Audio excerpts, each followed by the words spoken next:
जय हिंद। मेरा नाम है सुमन आर्या और आज के इस वीडियो में मैं बात करूंगा कि कैसे आप सरकार के द्वारा 48,000 रुपए पा सकते हो।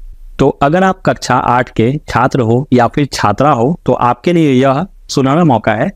तो सबसे पहले मैं आपको एक बात क्लियर कर दूं कि ये जो फॉर्म है वो एक स्कॉलरशिप का फॉर्म है और ये सिर्फ क्लास 8 के लिए आता है, वो भी गवर्नमेंट स्कूल के लिए। तो अगर आप सरकारी विद्यालय में पढ़ते हो, चाहे आप किसी भी स्टेट से बिलोंग करते हो, तो आप इस फॉर्म को भर सकते हो। अब यहाँ पर ये जो फॉर्म है इसके बारे में शायद आपने पहले भी सुना होगा। तो इस फॉर्म का नाम है राष्ट्रीय आय सह मेधा छात्रवृत्ति और इसको शॉर्ट फॉर्म में NMMSS बोलते हैं। तो इसका जो फॉर्म है वो क्लास 8 के विद्यार्थियों के लिए आता है और ये साल में एक बार आता है। और जो इस फॉर्म को भरते हैं उनको एक एग्जाम देना होता है और उस एग्जाम में पास करने के बाद उनको 4 साल तक हर एक साल 12,000 रुपए दी जाती है।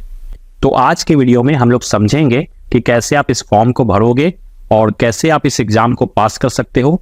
एग्जाम को पास करने के लिए आपको क्या क्या पढ़ना चाहिए और बड़े ही आसान तरीके से मैं आज आपको समझाने वाला हूं, जिससे आपका एग्जाम भी क्लियर होगा और साथ ही साथ सरकार के द्वारा दी जाने वाली स्कॉलरशिप की राशि आप प्राप्त कर पाओगे।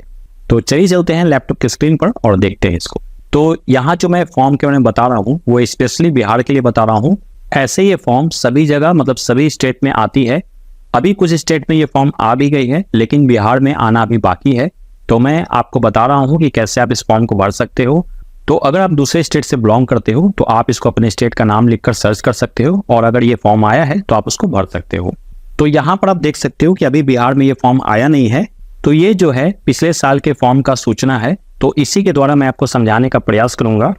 तो आप यहाँ देख सकते हो कि ये जो फॉर्म है पिछले साल अक्टूबर मंथ में आई थी और उसके बाद इसका जो लास्ट डेट था वो था आपका अक्टूबर में ही, मतलब लगभग 1 महीने दी गई थी फॉर्म भरने के लिए। और यहाँ पर जो आप देख सकते हो कि एडमिट कार्ड का डेट यहाँ दिया गया था दिसंबर में और इसका एग्जाम जो है जनवरी में हुआ था 7 तारीख को। तो आप ये समझ सकते हो कि इसका फॉर्म जो है वो साल के अंत में आता है और इसका एग्जाम भी लास्ट तक हो जाता है। तो पिछले बार ये जो एग्जाम हुई है वो 7 जनवरी को हुआ है। अब हम लोग देखते हैं कि इस एग्जाम में किस प्रकार का क्वेश्चन आता है। तो यहाँ आप देख सकते हो यहाँ आपका 2 प्रकार का एग्जाम होगा। एक होगा आपका मानसिक योग्यता परीक्षा यानी रीजनिंग का क्वेश्चन रहेगा इसमें 90 नंबर का और जिसमें एक क्वेश्चन 1 मार्क्स का रहेगा, मतलब कुल मिलाकर आपके 90 प्रश्न रहेंगे जिसके लिए आपको 2 घंटा दिया जाएगा। उसके बाद आपको एक और एग्जाम होगा जो आपका सेट रहेगा यानी शैक्षिक योग्यता का परीक्षा रहेगा, जिसमें भी आपको 90 नंबर का एग्जाम रहेगा, इसमें 90 क्वेश्चंस आएंगे और उसके लिए भी आपको 2 घंटा मिलेगा। यहाँ पर आप समझ सकते हो कि जो दूसरा एग्जाम होगा सेट का, उसमें वो 3 भाग में बटा होगा।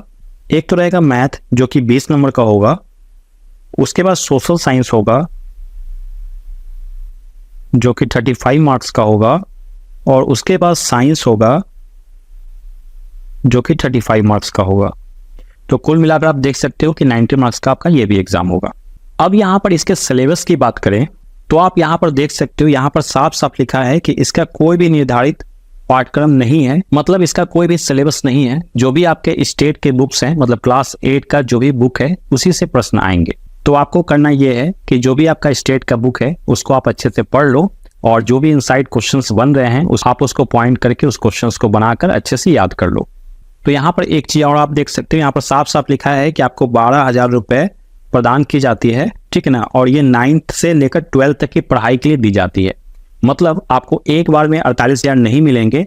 आपको क्लास 9th में जब जाओगे तो आपको 12,000 रुपए दिए जाएंगे, फिर आपको 10th में मिलेगा, फिर 11th में, फिर 12th में। मतलब ये 4 साल तक आपको 12,000 रुपए के इंस्टॉलमेंट में ये पैसे दिए जाएंगे। लेकिन आपको एग्जाम जो है वो सिर्फ एक बार पास करना है। मतलब क्लास 8 में अगर आप एग्जाम पास कर लेते हो तो फिर आपको 4 साल तक ये राशि दी जाएगी।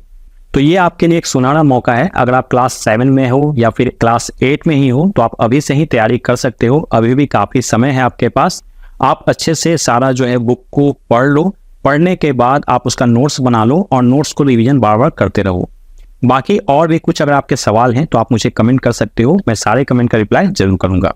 तो आज के वीडियो में बस इतना ही। अब मिलते हैं अगले वीडियो के साथ, तब तक के लिए धन्यवाद।